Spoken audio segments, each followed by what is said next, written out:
Caleb n'était qu'un garçon de 15 ans, vivant dans un foyer délabré, rêvant de devenir pilote, tout en nettoyant des bureaux près d'un aéroport. Mais lorsqu'il fut témoin d'un événement suspect et eut le courage d'agir, sauvant ainsi la vie d'un multimillionnaire, il ne se doutait pas que ce moment bouleverserait sa vie à jamais. Le vent portait une odeur de kérosène, mêlée à celle des déchets qui s'entassaient dans les ruelles près du foyer. Caleb, avec ses 15 ans frêles et ses yeux pleins de rêves, était assis sur le toit d'un bâtiment à moitié abandonné, observant les avions qui traversaient le ciel avec leurs lumières clignotantes. Chaque décollage semblait emporter avec lui une promesse de liberté. Dans ces instants-là, il oubliait les tuyaux rouillés, les murs décrépits et le bruit constant des pas pressés dans les couloirs du foyer. Pour Caleb, ces avions étaient comme des oiseaux d'acier, majestueux et libres, tandis que lui restait prisonnier dans une cage de béton. Le foyer où il vivait était un endroit où les rêves n'étaient pas les bienvenus. Les murs froids et humides semblaient murmurer que demain ressemblerait à hier, mais Caleb refusait de croire à cela. « Un jour ce sera moi là-haut », murmurait-il à lui-même, le menton posé sur ses genoux.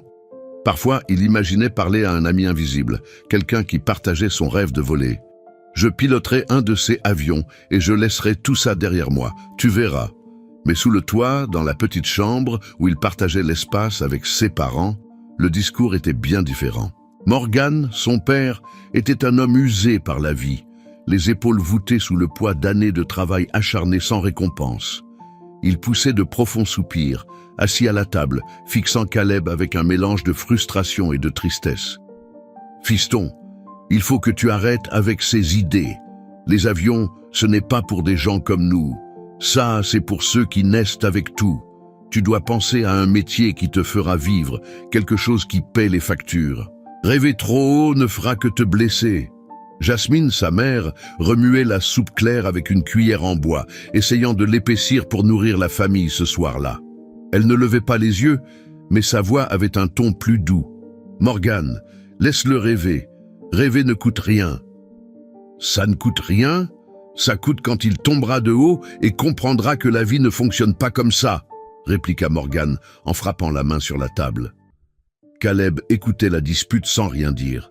Au fond, il comprenait les inquiétudes de son père, mais cela ne diminuait en rien la force de sa volonté. Plus tard, alors que le foyer plongeait dans le silence de la nuit, Caleb monta de nouveau sur le toit.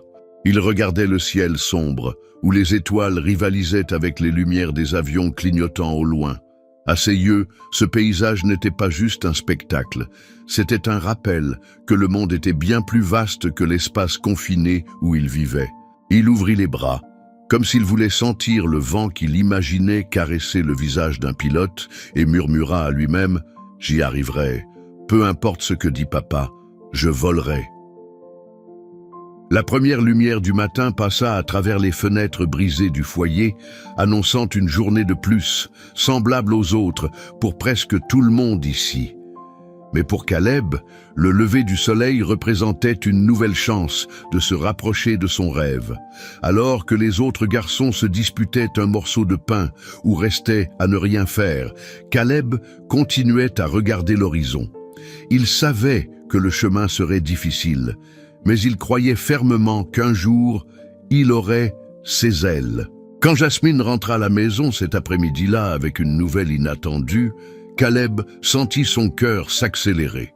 Elle expliqua qu'elle avait parlé à une voisine, qui lui avait mentionné une opportunité de travail, un poste de nettoyage dans des bureaux près de l'aéroport. Ce n'était pas grand-chose, mais c'était une chance. Une porte, même petite, qu'il pouvait emprunter pour commencer à construire l'avenir qu'il imaginait tant. Le lendemain, Caleb se trouvait déjà dans le hall de l'immeuble, une serpillière à la main et l'odeur forte des produits de nettoyage tout autour de lui.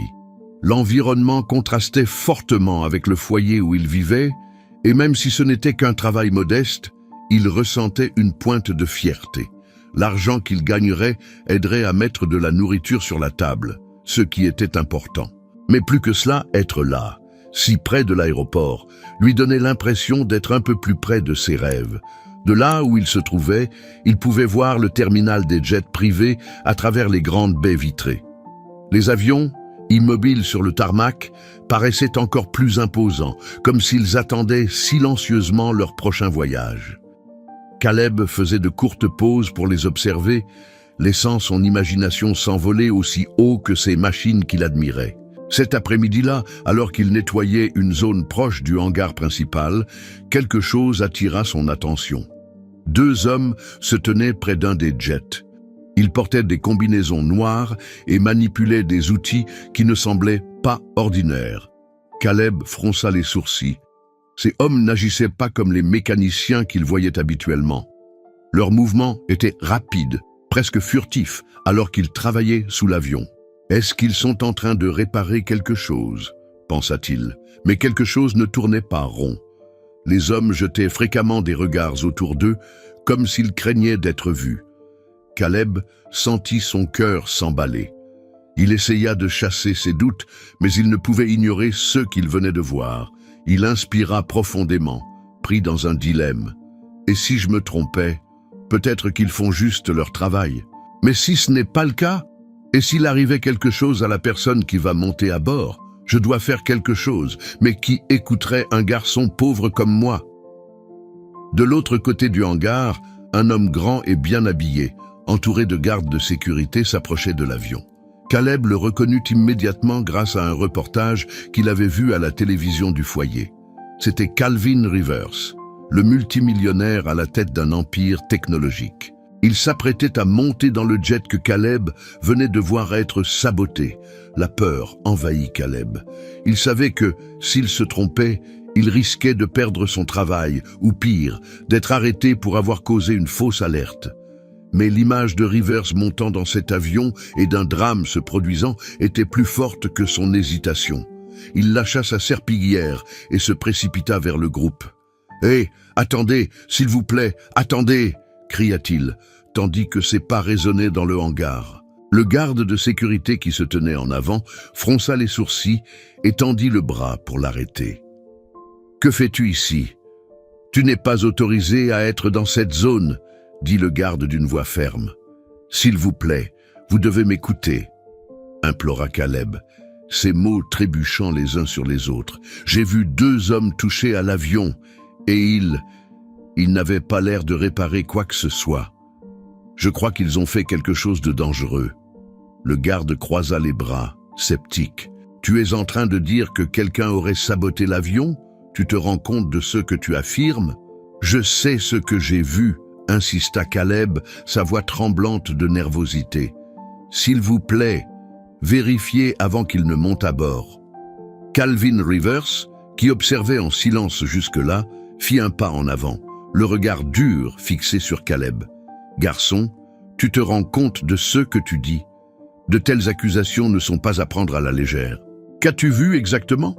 Caleb déglutit avec difficulté. « Ils étaient sous l'avion, monsieur. Ils avaient l'air pressés, nerveux. Je sais que je ne suis personne, mais... S'il vous plaît, faites vérifier. Je veux juste aider. » Le silence qui suivit sembla interminable. Rivers jeta un coup d'œil au garde et hocha la tête. « Inspectez l'avion immédiatement. » Les minutes suivantes furent tendues. Caleb sentait son cœur tambouriner dans sa poitrine alors que les mécaniciens de l'équipe de Rivers examinaient le jet. Puis, l'un d'eux revint en courant.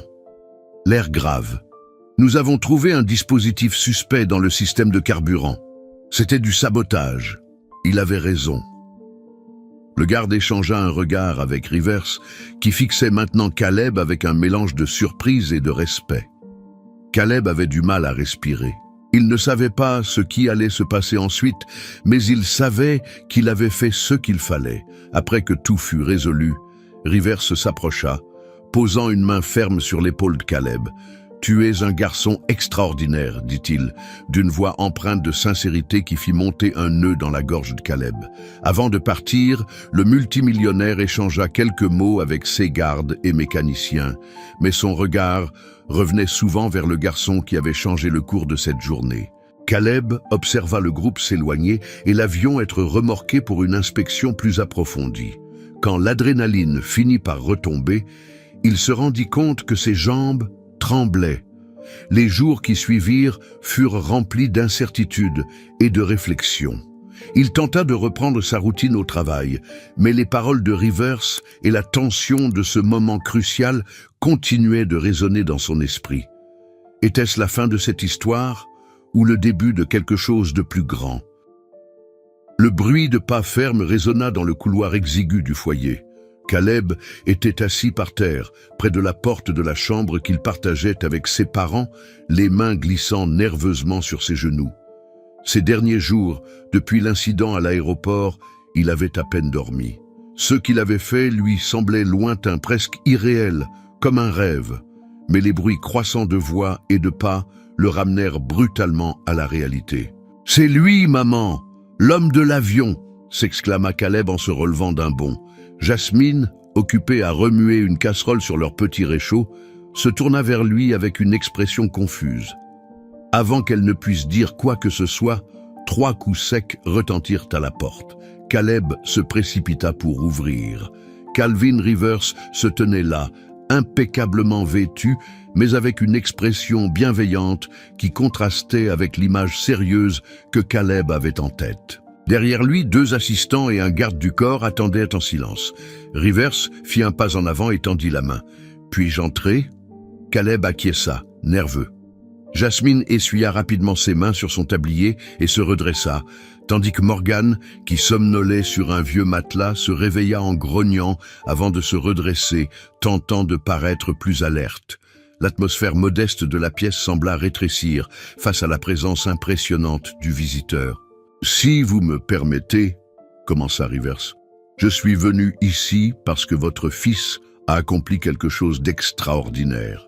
Il a sauvé ma vie, ainsi que celle de tous ceux qui étaient censés être dans cet avion.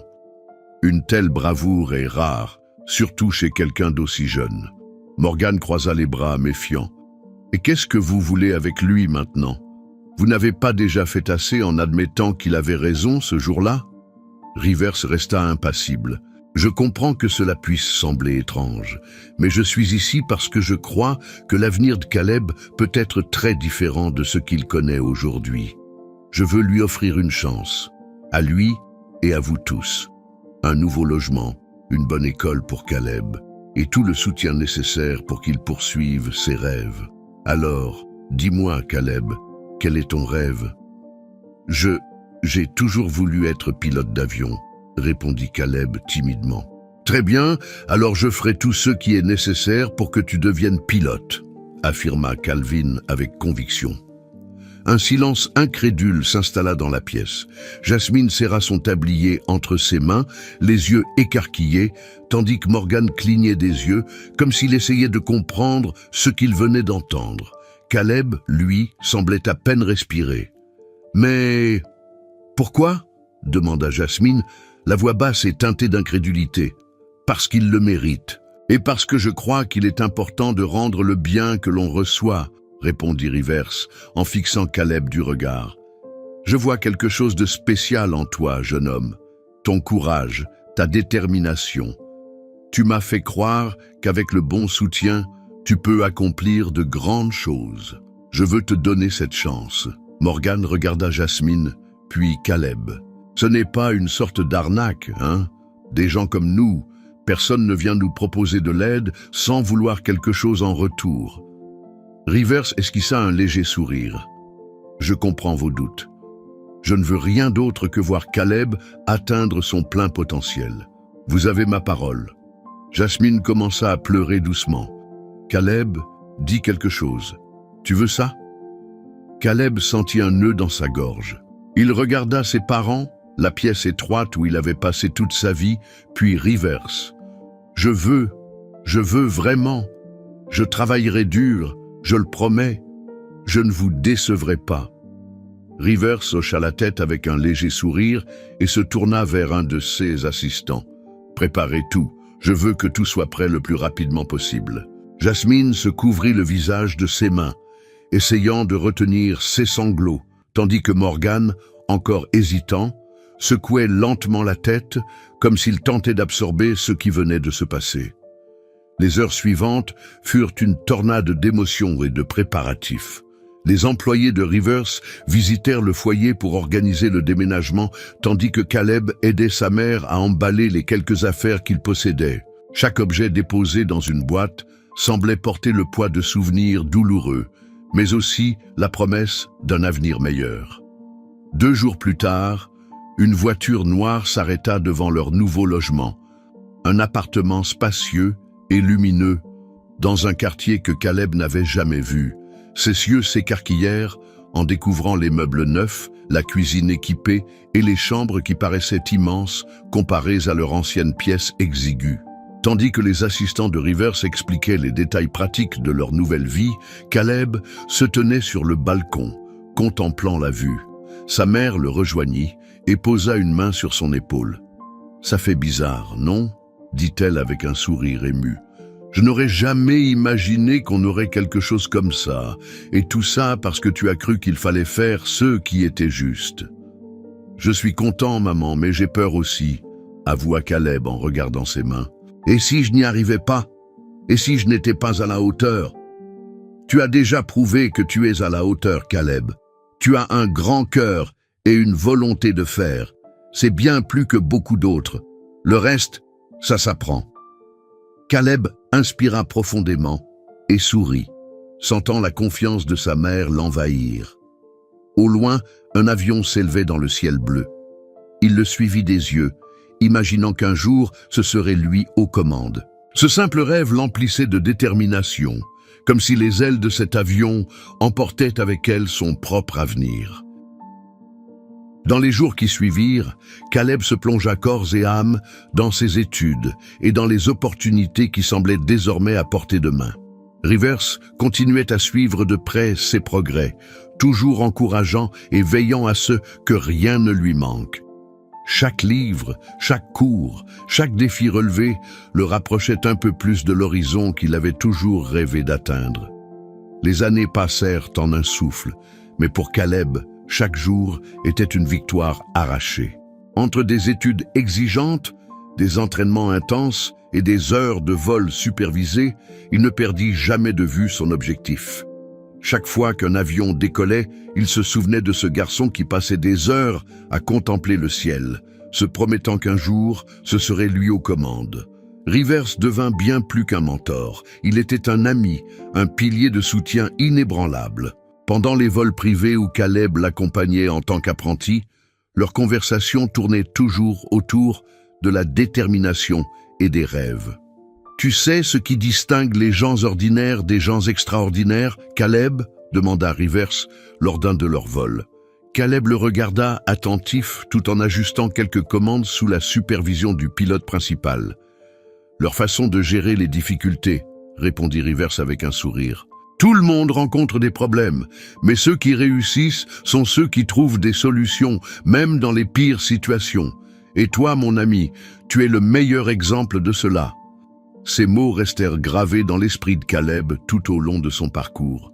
Lorsque le jour arriva enfin où il reçut sa licence de pilote, c'était comme s'il touchait le ciel pour la première fois. De retour à la maison, tenant le précieux document entre ses mains, Caleb ne pouvait contenir ses larmes en le montrant à ses parents. Jasmine le serra dans ses bras avec une telle force qu'il en perdit presque son souffle. « Mon fils, je savais que tu y arriverais. Je le savais, regarde-toi, » dit-elle, la voix tremblante d'émotion. Morgan, plus réservé, se tenait à côté avec un sourire fier que Caleb voyait rarement. Il tendit la main, et Caleb la serra fermement avant d'être attiré dans une étreinte. « Tu es la preuve que tout est possible, mon fils, » dit Morgan, plus ému que jamais. « Je n'y croyais pas au début, mais tu m'as prouvé que j'avais tort, et je n'ai jamais été aussi heureux de m'être trompé. » Le jour de son premier vol commercial, le cœur de Caleb battait à tout rompre. Il enfila son uniforme impeccable, ajusta sa casquette ornée de l'emblème de la compagnie aérienne et se regarda dans le miroir de l'aéroport. Derrière lui, l'équipage l'attendait, mais il prit un moment pour lui-même. « Ça y est, pensa-t-il, tu y es arrivé. » Dans le cockpit, Assis pour la première fois sur le siège du pilote, il inspira profondément et parcourut des yeux les instruments devant lui. Le copilote à ses côtés, remarquant son émotion, lui adressa un sourire. « Première fois aux commandes, pas vrai ?» demanda le copilote. Caleb acquiesça avec un sourire. « C'est comme si tout le reste de ma vie m'avait mené à cet instant. » La tour de contrôle donna l'autorisation de décoller et Caleb sentit l'adrénaline monter alors qu'il poussait les manettes des gaz, ressentant la puissance de l'avion qui gagnait en vitesse sur la piste. Lorsque les roues quittèrent enfin le sol et que l'horizon s'ouvrit devant lui, il eut l'impression que tout le poids du monde s'était envolé. Il regarda les nuages qui défilaient doucement autour de lui et esquissa un sourire. Tout en valait la peine. Et vous? Quel a été le moment où le courage a changé votre vie? Partagez votre histoire dans les commentaires et montrez que, comme Caleb, nous pouvons tous viser plus haut que nous ne l'aurions cru. Si ce message vous a touché, partagez cette histoire avec quelqu'un qui a besoin de croire en la puissance de ses rêves.